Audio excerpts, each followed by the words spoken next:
آئیے بس اب آخری خطیب ہمارے، جس میں اس قومی یکجہتی کانفرنس کا حسن اختتام ہونا ہے، خطاب اور دعا کے لیے میں گزارش کر رہا ہوں حضرت مولانا سید محمد طلحہ صاحب بھیونڈی خلیفہ و مجاز، حضرت مولانا پیر ذوالفقار صاحب نقشبندی دا برکاتہم سیکھو۔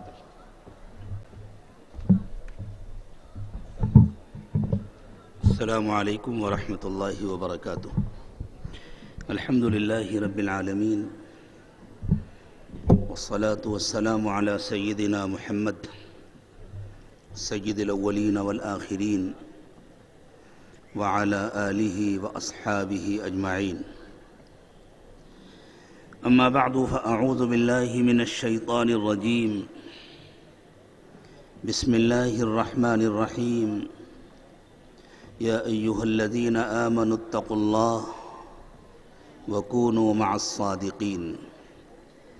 سبحان ربک رب العزۃ عما یصفون وسلام علی المرسلین والحمد للہ رب العالمین۔ اللہم صل علی سیدنا محمد وعلی آل سیدنا محمد وبارک وسلم۔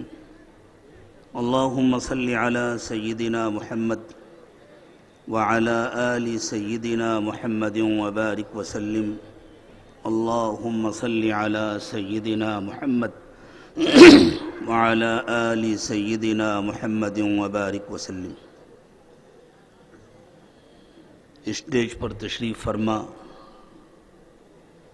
حضرات علماء کرام، ارباب فکر و دانش، وقت بہت ہو چکا ہے اور تقریباً کام کی ساری باتیں بار بار آپ کے سامنے آ چکی ہیں۔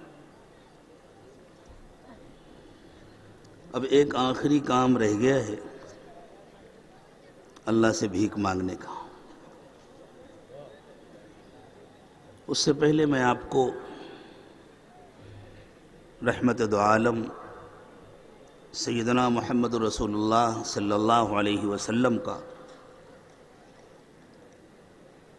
ایک عجیب و غریب فرمان سناتا ہوں۔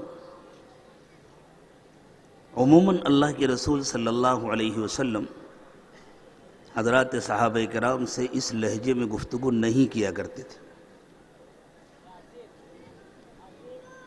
ہمارے مدارس میں احادیث مبارکہ کی ایک مشہور کتاب ہے جو نصاب میں داخل ہے، مشکات المصابیح۔ اس کے مصنف نے حدیث کے ذخیرے سے احادیث کا ایک خوبصورت سا انتخاب تیار کیا ہے۔ نام ہے اس کا چراغ دان، وہ طاق جس میں ہدایت کے چراغ روشن ہے۔ مشکات المصابیح کے آخری باب میں ایک روایت ہے، ایک مرتبہ اللہ کے رسول صلی اللہ علیہ وسلم نے صحابہ کرام سے ایک سوال کیا۔ آپ نے ارشاد فرمایا، ای الخلق اعجب الیکم ایمانا، تمہیں کس مخلوق کا ایمان سب سے زیادہ حیرت انگیز لگتا ہے؟ کس مخلوق کا، جس میں انسان بھی شامل ہیں، جنات بھی شامل ہیں، فرشتے بھی شامل ہیں؟ قالوا الملائکہ، صحابہ کرام نے عرض کیا، حضور فرشتوں کا ایمان۔ قال وما لهم لا يؤمنون وهم عند ربهم، حضور نے فرمایا فرشتوں کے ایمان میں تعجب کی کون سی بات ہے، وہ تو اللہ کے قریب رہتے ہیں، وہ کیوں نہ مانیں گے؟ صحابہ کو حیرت ہوئی۔ صحابہ نے عرض کیا فالنبیون، حضور پھر انبیاء کرام کا ایمان حیرت انگیز ہو سکتا ہے؟ آپ نے فرمایا وما لهم لا يؤمنون والوحی ينزل علیہم، انبیاء کیوں نہیں ایمان لائیں گے؟ ان پر تو اللہ کی طرف سے وحی آتی ہے۔ صحابہ نے عرض کیا وَنَحْنُ یا رسول اللہ، حضور پھر ہمارا ایمان؟ قال وَمَا لَكُمْ لَا تُؤْمِنُونَ وَأَنَا بَيْنَ أَظْهُرِكُمْ، تم کیوں ایمان نہیں لاؤ گے؟ تمہارے درمیان تو میں موجود ہوں، تم مجھ کو قریب سے دیکھتے ہو، میری زندگی کھلی کتاب ہے تمہارے سامنے۔ حضرات صحابہ کرام کہتے ہیں ہم خاموش ہو گئے اور ہمیں یقین ہو گیا کہ اللہ کے رسول صلی اللہ علیہ وسلم ہمیں کوئی ایسی بات بتلانا چاہتے ہیں جہاں تک ہمارے ذہنوں کی رسائی نہیں ہے۔ تو آگے اللہ کے رسول صلی اللہ علیہ وسلم نے ارشاد فرمایا ان اعجب الخلق الی ایمانا قوم یجدون صحفا فیہا کتاب فیؤمنون بما فیہا، میری نظر میں حیرت انگیز ایمان ایک ایسی قوم کا ہوگا، حضور اطلاع دے رہے ہیں وہ قوم بعد میں آئے گی، حیرت انگیز ایمان ایک ایسی قوم کا ہوگا جن کو کچھ صحیفے ملیں گے، یجدون صحفا، پہلے ان کے پاس صحیفے نہ رہے ہوں گے، چھپے ہوں گے، گم ہوں گے، یا قوم کے افراد ان صحیفوں کی زبانوں سے ناواقف ہونے کی وجہ سے ان صحیفوں تک نہ پہنچ سکتی ہوگی، پھر اس زبان کو زندہ کیا جائے گا، پھر انسانوں کی رسائی ہوگی، وہ وہاں تک پہنچ سکیں گے۔ یجدون صحفا فیہا کتاب، اور ان صحیفوں میں جو کچھ لکھا ہوگا سب صحیح نہیں ہوگا،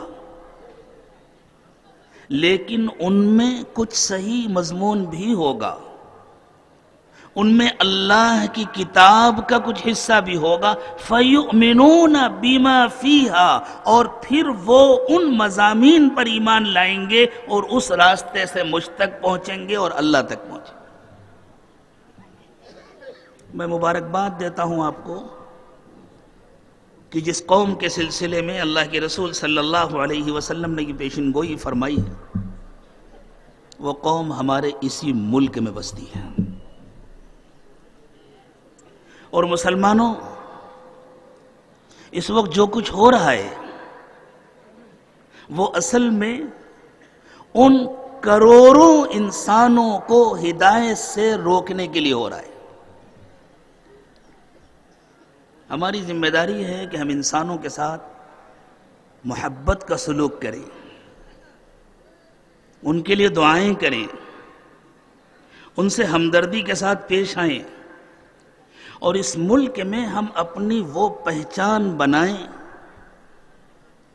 جو رسول اکرم صلی اللہ علیہ وسلم کی مکہ مکرمہ میں تھی۔ جب اللہ تعالیٰ نے اپنا پہلا پیغام آپ کے پاس بھیجا اور غار حرا میں سیدنا جبریل علیہ السلام تشریف لائے اور آپ سے فرمایا اقرأ، پڑھیے، آپ نے فرمایا ما انا بقاری، مجھے پڑھنا نہیں آتا۔ حضرت جبریل نے اپنے سینے سے لگایا، زور سے بھینچا، دبایا، پھر چھوڑا، کئی مرتبہ ایسا ہوا، اور پھر آپ نے پڑھنا شروع کیا۔ اس واقعے کا آپ کے اوپر بڑا اثر ہوا، یہ بالکل نیا تجربہ تھا آپ کو زندگی میں۔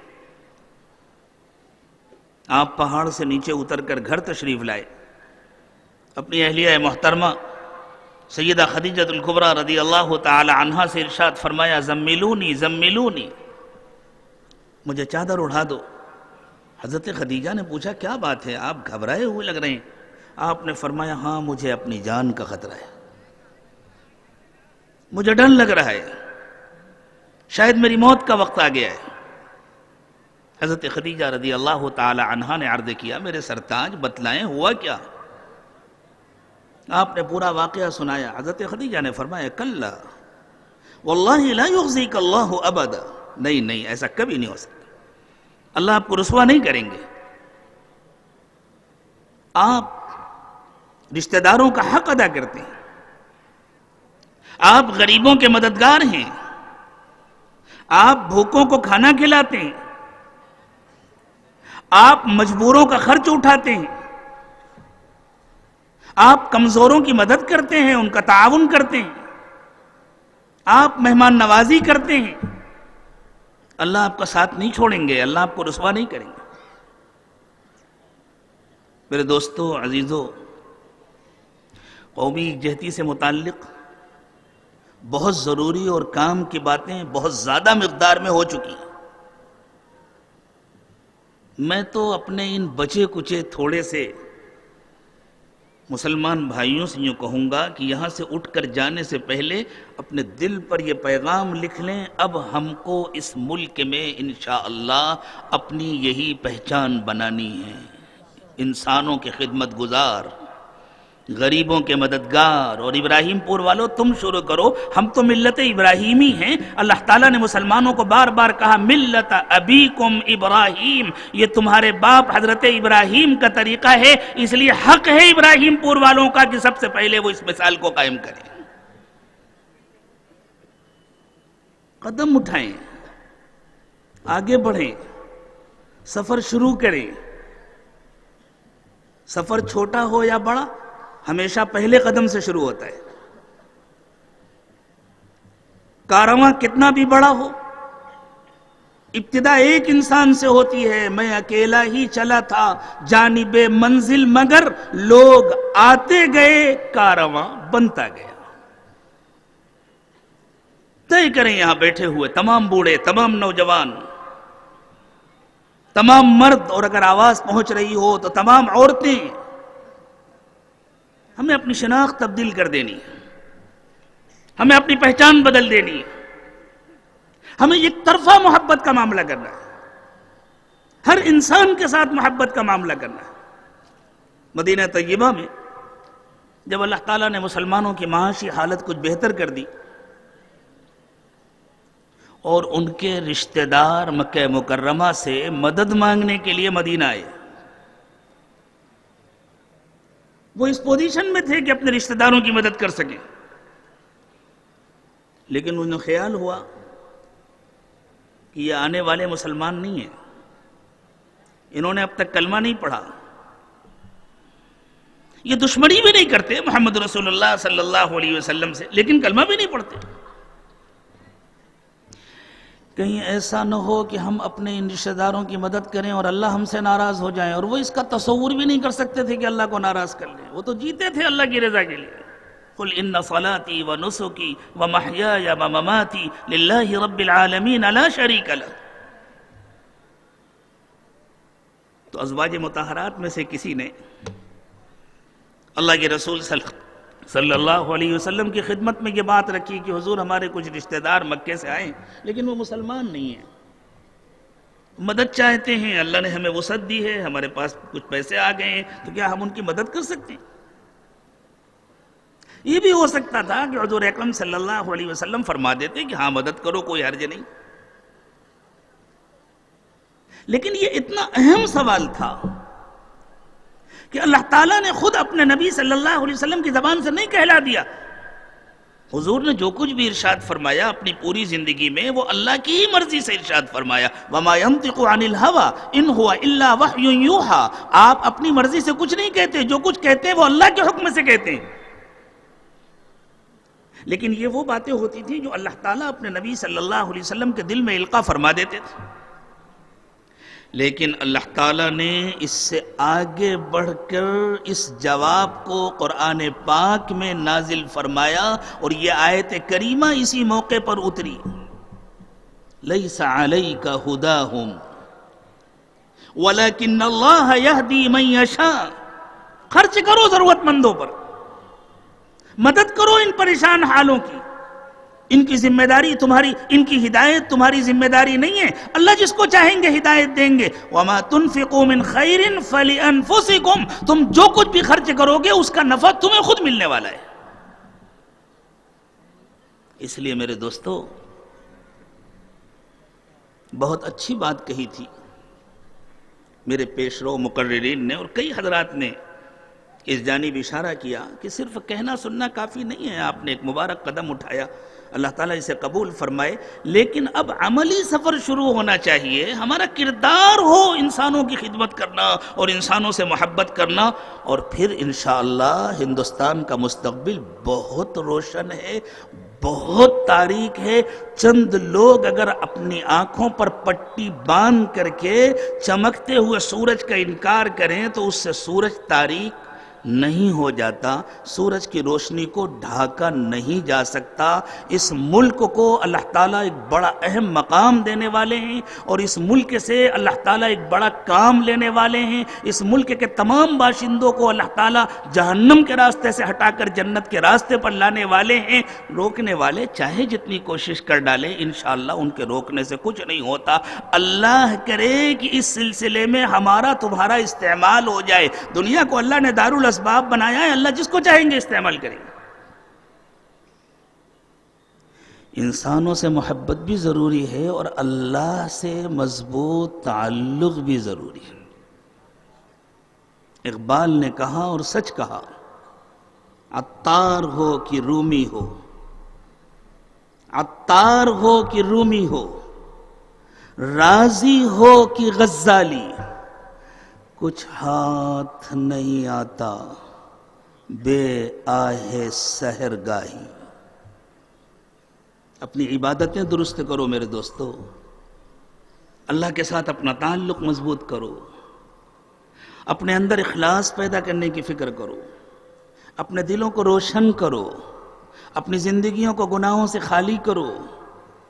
بازاروں میں فضول وقت گزارنے کے بجائے وہ وقت مسجدوں میں گزارو، دینی لائبریریوں میں گزارو، دینی مطالعے میں گزارو، اللہ کی کتاب کی تلاوت میں گزارو. قرآن کی تلاوت کرو، قرآن کو سمجھو، قرآن کو پر عمل کرو، قرآن کے درس قرآن کے حلقے لگاؤ، درس حدیث کے حلقے لگاؤ، ذکر کے حلقے لگاؤ. اللہ کے ساتھ اپنا تعلق مضبوط کرو اور اللہ والوں کے ساتھ اپنا تعلق مضبوط کرو. سونے کے وقت میں جاگنا، جاگنے کے وقت میں سونا چھوڑو. رات کا آخری پہر بیداری کا وقت ہے، اللہ سے مانگنے کا وقت ہے. آہ سحرگاہی کے بغیر کسی کو کچھ نہیں ملتا. بڑے بڑے اللہ والوں کو آہ سحرگاہی کے بغیر کچھ نہیں ملا. اللہ یہ نعمت مجھے بھی عطا فرمائے، آپ کو بھی عطا فرمائے. یہ وہی وقت ہے جس کے لیے اقبال نے کہا تھا کچھ ہاتھ نہیں آتا بے آہ سحرگاہی.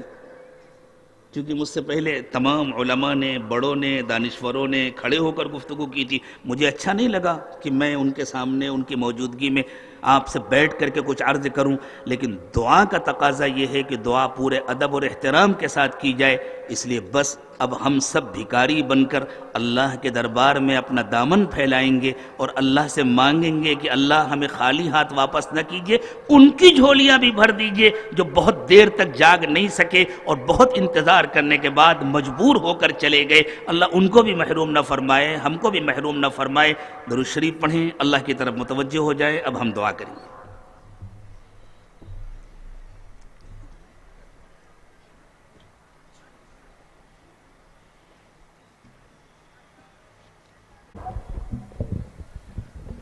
سبحان ربی العلی العلی الوہاب. اللہم صلی علی سیدنا محمد وعلى آل سيدنا محمد وبارك وسلم. ربنا ظلمنا أنفسنا وإن لم تغفر لنا وترحمنا لنكونن من الخاسرين. پروردگار عالم، ہم آپ کے عاجز اور کمزور بندے ہیں، ہمارے حال پر رحم فرمائیے.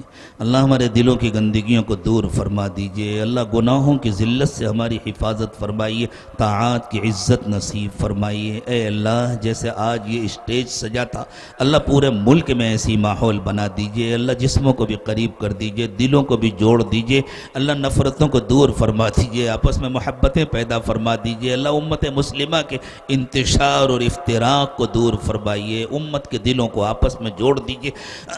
اللہ تمام انسانیت کو اپنی محبت اور اپنی معرفت عطا فرما دیجئے. اللہ نفس اور شیطان کے چنگل سے نکال کر کے اللہ سب کو اپنا بنا لیجئے. اللہ جہنم کے راستے سے بچا لیجئے، جنت کے راستے پر چلا دیجئے. اللہ اس ملک میں خیر کے فیصلے فرما دیجئے. دیجئے، رحمت و برکت کے فیصلے فرما دیجئے، ہدایت کے فیصلے فرما دیجئے، محبتوں کو عام فرما دیجئے، اللہ نفرتوں کو ختم فرما دیجئے، نفرت کرنے والوں کو بھی اللہ نفرت سے توبہ نصیب فرما دیجئے، اللہ ان کو بھی محبت کی بھیک دے دیجئے، ان کی جھولیوں کو بھی محبت سے بھر دیجئے۔ اللہ جن لوگوں نے یہ پروگرام کیا، اتنی خوبصورت کانفرنس منعقد کی، ان کو دین دنیا کی بھلائیوں سے مالا مال فرمائیے، اللہ بیان کرنے والوں کو قبول فرمائیے، سننے والوں کو قبول فرمائیے، تعاون کرنے والوں کو، خرچ کرنے والوں کو قبول فرمائیے، انتظامیہ جنہوں نے تعاون کیا اللہ ان کو بھی قبول فرمائیے، سب کو اپنے شایان شان اجر عطا فرمائیے، دین دنیا کی بھلائیوں سے مالا مال فرمائیے۔ اللہ ہمارے دلوں کو بھی روشن کر دیجئے، ہمارے اعمال و کردار کو بھی روشن کر دیجئے،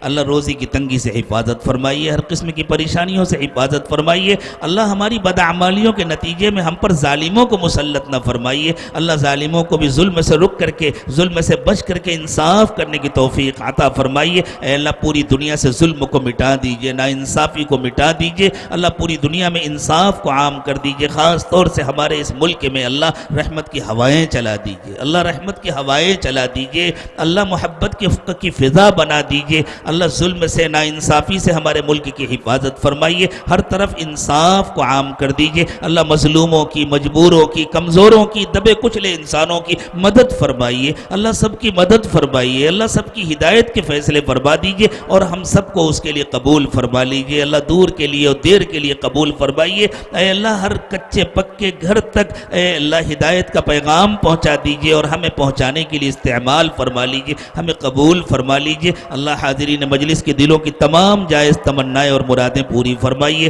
ربنا تقبل منا انک انت السمیع العلیم وتب علینا انک انت التواب الرحیم، سبحان ربک رب العزت عما یصفون وسلام علی المرسلین والحمد للہ رب العالمین۔